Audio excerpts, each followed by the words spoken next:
আসসালামু আলাইকুম এভরিওয়ান, আশা করছি সবাই আলহামদুলিল্লাহ ভালো আছেন। আজকে শেয়ার করছি অনেক দিন পরে একটা ব্লগ। এই ব্লগটা আমার অনেক আগেই রেডি করা ছিল। আসলে শরীরটা এত বেশি খারাপ ছিল যে এগুলো শেয়ার করার মতোই অবস্থায় ছিলাম না। যাই হোক, এই যে এখানে পুডিং বানিয়ে নিচ্ছি, এইটা ছিল আমার ঈদের ব্লগ। ঈদের ব্লগটা আমি এতদিন পরে শেয়ার করছি। এই তো এখানে ডিম দিয়ে দিয়েছি, 6টার মতো ডিম নিয়েছি আর 6 টেবিল চামচ চিনি নিয়েছি। নেওয়ার পরে খুব ভালো করে একসাথে মিক্স করে নিচ্ছি। এরপরে দিয়ে দিলাম 1 কাপের মতো আর কি গুঁড়া দুধটা একটু পানি দিয়ে গুলিয়ে নিয়েছি। তো সেই গুঁড়া দুধটা দিয়ে দিয়েছি এখানে। আপনারা চাইলে লিকুইড দুধটা একটু ঘন করে তারপরে দিতে পারেন। আমার কাছে এটা সুবিধা মনে হয়, এই জন্য আমি এরকম করেই দিই। আর এই তো এর মধ্যে এখন ক্যারামেল করে নিয়েছিলাম আগে থেকে, তার মধ্যে পুডিংয়ের মিশ্রণটা দিয়ে দিলাম। দেওয়ার পরে একটা ফয়েল দিয়ে খুব সুন্দর করে কভার আপ করে নিচ্ছি।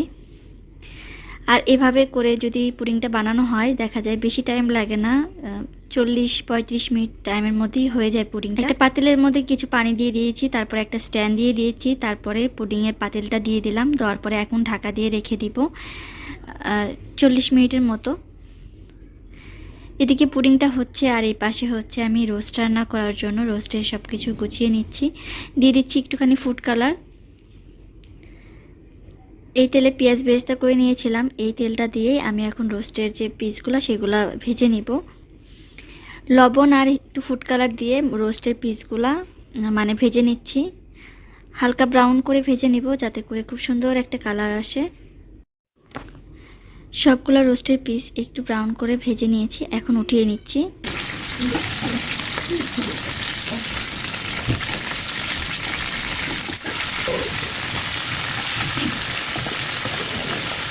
পরে আরও কিছু ছিল, এগুলোও দিয়ে দিচ্ছি, দিয়ে আর কি রোস্টের পিসগুলো ভেজে নিব একদম। এরপরে এখানে গরুর গোশ বসিয়ে দিব আর পাশে সিদ্ধ দিয়ে দিয়েছি নুডলসের জন্য মাংস আর কি। এখানে হচ্ছে গরুর গোশ নিয়ে নিয়েছি, তো বেশ অনেকটা পরিমাণে গরুর গোশ নেওয়া হয়েছে। তারপরে দিয়ে দিলাম আদা বাটা, রসুন বাটা। ওই যে বললাম যে আমরা চলে যাব, থাকবো না, এই জন্য পরিমাণটা যদিও কিছু ফ্রিজে রেখেছি আর অল্প পরিমাণে রান্না করা হচ্ছে এখন। আদা রসুন বাটা দিয়ে দিয়েছি, লবণ দিয়েছি, ধনিয়া জিরা গুঁড়া, তারপরে গরম মশলা সব কিছু দিয়ে খুব ভালো করে মাখিয়ে নিচ্ছি। রেগুলার যে মশলাগুলো গরুর গোশে দিয়ে সেগুলাই দিয়েছি। দেওয়ার পরে খুব ভালো করে এখন মিক্স করে নিচ্ছি মাংসটা।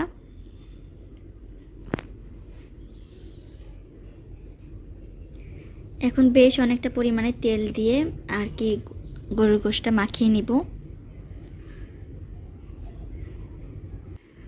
গরুর গোশটা মাখানো হয়ে গেলে সামান্য পরিমাণে পানি দিয়ে আর কি মাংসটা আর কি চুলায় বসিয়ে দিব।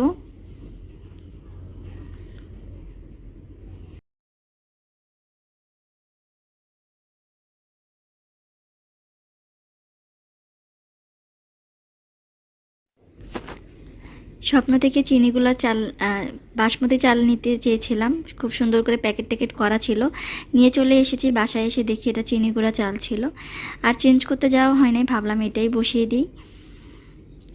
এই তো পোলাওয়ের চালটা কিছুক্ষণ ভিজিয়ে রেখেছিলাম, এখন এটার মধ্যে ফুড কালার দিয়ে দিলাম আর গরম মশলা দিয়ে দিয়েছি। দেওয়ার পরে এখন পানি দিয়ে এটা সিদ্ধ করে নেব চালটা।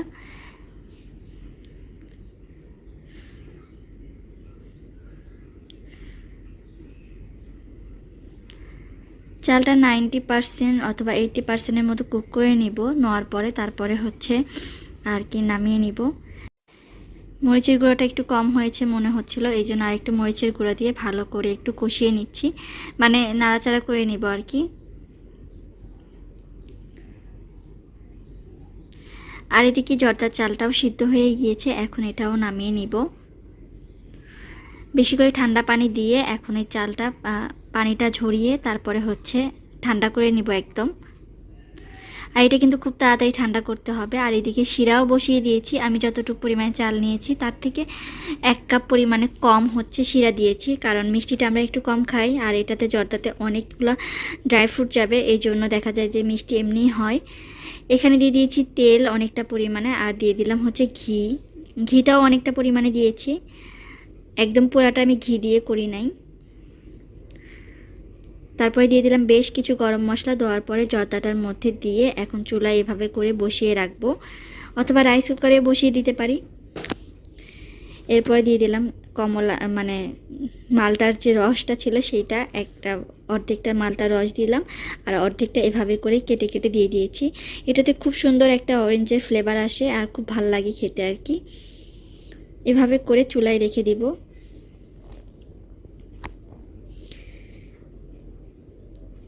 এরপরে রোস্ট রান্না করব।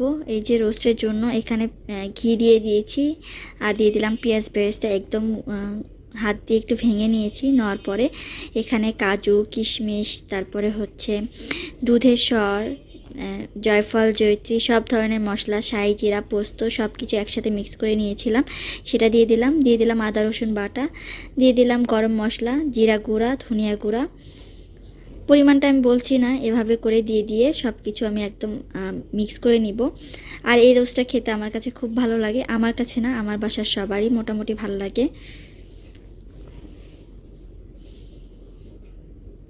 এরপরে দিয়ে দিলাম লবণ পরিমাণ মতো, দেওয়ার পরে দিয়ে দিলাম সামান্য পরিমাণে গোলমরিচ, যাতে হালকা একটু ঝাল হয়। একদম মিষ্টি মিষ্টি রোস্টটা আর কি, বেশি খেতে ইচ্ছা করে না। এরপরে দিয়ে দিলাম লেবুর রস।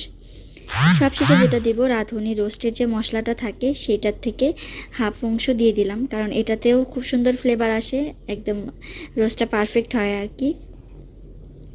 এরপরে একটুখানি দুধ দিয়ে ভালো করে মশলাটা কষিয়ে নিচ্ছি।